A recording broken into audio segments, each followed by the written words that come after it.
Sixth one is adjustable policy. Write down the heading first. Adjustable policy.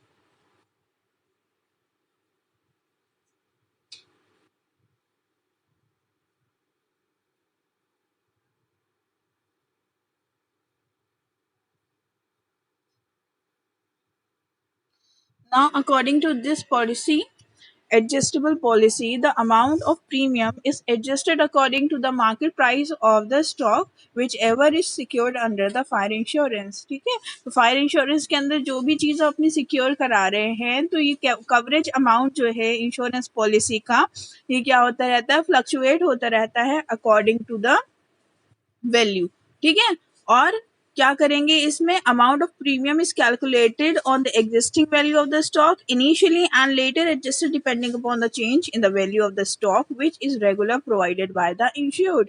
मतलब जो उस वक्त आपने पहली दो किस्त दी, जैसे प्रीमियम की 2 किस्त दे दी, ठीक है, तो वो किस पे होगा, जो इनिशियल वैल्यू है, जो अभी करंट वैल्यू है उस स्टॉक की, उसके ऊपर होगा. ठीक है, उसके बाद में अगर वो चेंज हो रहा है, ठीक है, तो चेंज जब होगा तो क्या करेंगे कि उसको चेंज करते रहेंगे, एडजस्ट करते रहेंगे जैसा जैसा वो चेंज होता रहेगा. ठीक है, वैल्यू में जैसा चेंज होगा वैसे ही इसको हम क्या करेंगे, चेंज करते रहेंगे.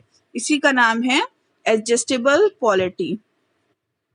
The premium changes on the pro rata basis. ठीक है, तो if you studied pro rata in that share, ठीक है, शेयर स्टॉक्स में जब प्रो राटा अगर पढ़ा होगा, याद होगा तुम लोग का, तो उसी के बेसिस पे ये चेंज होता रहता है, प्रो राटा बेसिस पे. Now the seventh one is declaration policy. Write down the heading first. Declaration policy. जो हिंदी मीडियम वाले हैं वो भी हेडिंग हेडिंग लिख लें. इसका पूरा साहित्य भवन की बुक में दिया हुआ है अच्छे से इलाबरेटिव मैनर में. अगर तुम लोगों को इसके नोट चाहिए हो या बुक किसी के पास ना हो तो मुझे बता देना, मैं इसका पीडीएफ बना के भेज दूंगी. ठीक है,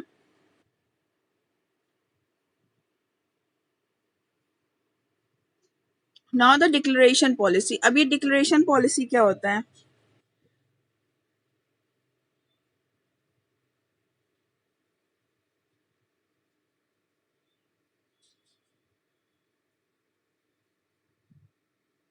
डिक्लेरेशन पॉलिसी में क्या होता है, जैसे आपने कुछ अमाउंट ऑफ, ठीक है, कुछ पर्टिकुलर अमाउंट ऑफ, जो कि उस वैल्यू को जो भी आप इंश्योर करा रहे हैं उसका एक पर्टिकुलर परसेंटेज, एक फिक्स अमाउंट आप प्रीमियम वही फिक्स रेट पे देंगे. देन बाकी जो बचा हुआ होगा वो फ्लक्चुएटिंग रेट पे देंगे. मतलब जो अकॉर्डिंग टू स्टॉक उसकी वैल्यू घट बढ़ रही होगी उसके अकॉर्डिंग वो एवरेज निकाला जाएगा वैल्यू का, उसके बाद में आप उसको पे करेंगे. That is declaration policy. ठीक है, जैसे यहाँ पे दिया हुआ है कि द इंश्योरर पे 75% of the premium before the advance and remaining depend on the premium so calculated after 1 year on the average of the value declared the insured in that year. ठीक है, तो जैसे 75% उसने क्या करा, एडवांस में premium दे दिया. ठीक है, रिमेनिंग प्रीमियम वो कैसे देगा, on the calculation basis, on the value basis. ठीक है, तो जैसे 1 साल के लिए वो पॉलिसी है तो 75% पहले दे देंगे और उसके बाद में जो बचा हुआ 25% है वो एडजस्ट किसके अकॉर्डिंग होगा, according to the value of the stock. Now the excess policy. Excess policy.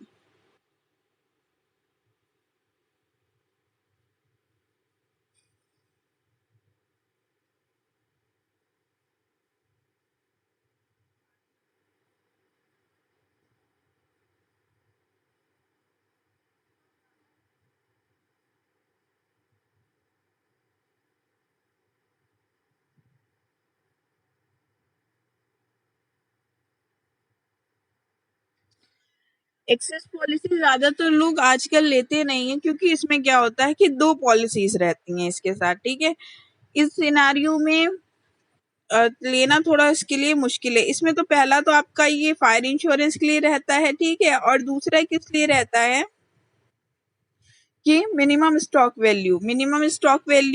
Minimum stock value मतलब आपकी स्टॉक की क्या करेंगे, एवरेज कैलकुलेट करेंगे. जैसे लीफो फीफो मेथड होता था उस तरीके से कुछ ये कैलकुलेट करते हैं स्टॉक को और उसी के बेसिस पे प्रीमियम बनाते हैं. ठीक है, फिर it is calculated on the past experience and the excess value of the stock is informed by the insured to the insurer every month. The premium is not high in this case. ठीक है, और इसके जो है base पे premium high नहीं रहता, जो बचा हुआ आपका स्टॉक रहेगा, लेफ्ट आउट रहेगा at the end of the month, ठीक है, उसके बेसिस पे प्रीमियम बना देंगे। कि मतलब समझ रहे हो कि फायर इंश्योरेंस के लिए तो आपने एक पॉलिसी ले ही रखी है, ठीक है, और उसके लिए मिनिमम स्टॉक के बेसिस पे एक पॉलिसी हो जाती है उसमें। तो जितना बचा हुआ सामान रहेगा उसी बेसिस पे, उसी के मतलब बेसिस पे रिस्क कैलकुलेट करेंगे और उसी रिस्क के बेसिस पे प्रीमियम बनाएंगे। तो इसको कहते हैं एसएस पॉलिसी, ठीक है, excess policy. Now restatement policy.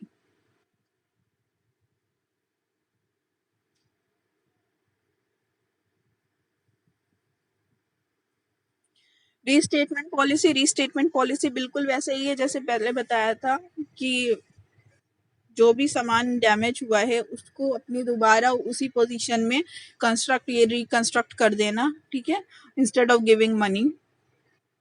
तो वही ये पॉलिसी कहती है, the insurance company replaces the restate the insures property in the case of the damage of the fire instead of providing the monetary compensation. ठीक है, monetary compensation की बजाय क्या करेंगे, मॉनेटरी कंपनसेशन नहीं देंगे, उसकी जगह क्या करेंगे कि डैमेज जो भी डैमेज हुआ है उसको वो रिप्लेस कर देंगे। तो that is restatement policy. Now the 10th one is comprehensive policy. Comprehensive policy, तो कॉम्प्रिहेंसिव पॉलिसी में क्या होता है, ये ना ही आपके सामान को फायर इंश्योरेंस से प्रोटेक्ट करती है बल्कि थेफ्ट, वॉर, राइट, स्ट्राइक, इस तरीके की अगर कोई भी चीज होती है उस पर्टिकुलर एरिया में तो उन सारी चीजों से भी प्रोटेक्ट करती है। तो that's why it is known as comprehensive policy. ठीक है, the premium charged for the such policy is very high, but it provides security to insured against the many risk। ठीक है, तो इसमें कैसा होता है, बहुत हाई होता है, ठीक है, बहुत ज्यादा हाई होता है, क्योंकि इसका ये देख रहे हो कि इसका जो दायरा है, इसकी जो बाउंड्री है रिस्क की बहुत ज्यादा वास्ट है। इसमें आपको थेफ्ट से भी मिल रहा है सिक्योरिटी, वॉर से भी, राइट से भी, स्ट्राइक से भी। तो ये कुछ जो ऐसे एरियाज हैं जहाँ पे ये फ्रीक्वेंटली होते रहते हैं, राइट्स, वॉर्स, ये सारी चीजें होती रहती है, तो लोग वहाँ पे रिस्क कवर करवाते हैं अपना इसी पॉलिसी के थ्रू। तो that is known as a comprehensive policy. Excess policy में कैसा था, प्रीमियम इज नॉट हाई। ठीक है, तो प्रीमियम किसमें कैसा रहता है ये एक बार याद रखना। Now the 11th and last one is consequential loss policy. Consequential loss policy, at least जो है इन सब के नाम तुम लोग के पास होने चाहिए। ठीक है, बाकी अपने वर्ड्स के अकॉर्डिंग इलाबरेट कर लो, उसको एक्सप्लेन कर लेना नोट्स में, लेकिन एटलीस्ट नाम इन सब के होने चाहिए तुम लोगों के पास कि कितनी टाइप्स ऑफ पॉलिसीज होती है under the fire insurance policy.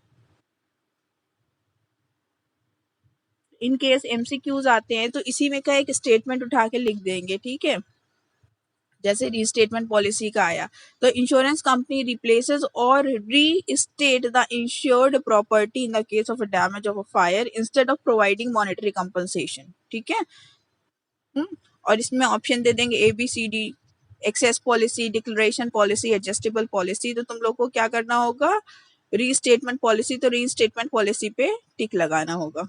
ठीक है, तो इसी वजह से सबके नाम लिख लो और एक लाइन में जो उसका क्रक्स पॉइंट है वो लिख लो कि हाँ इस पॉलिसी में क्या होता है। ठीक, now the last one is consequential loss policy.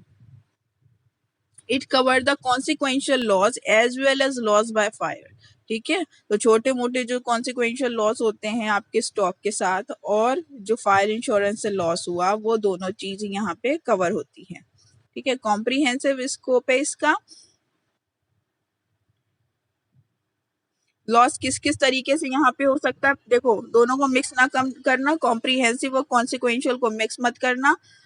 Comprehensive में क्या हो रहा था, थेफ्ट, वॉर, राइट, स्ट्राइक, इनकी वजह से जो हुआ। ठीक है, लेकिन यहाँ पे लॉस की बात कर रहा है। लॉस किस तरीके से होगा, in the terms of loss of profit, salary, inflation, incidental to occurrence of fire, ठीक है। फायर के साथ साथ यहाँ पे किस किस चीजों से लॉस होगा, loss in a profit, profit में लॉस हुआ, ठीक है, मतलब प्रॉफिट एंड लॉस की जगह क्या हो गया, लॉस हो गया। देन ए सैलरी, इन्फ्लेशन, इन्फ्लेशन की वजह से कोई लॉस हो रहा है, ठीक है, और इसके साथ साथ फायर से तो सिक्योर करेगा, तो that is consequential loss policy.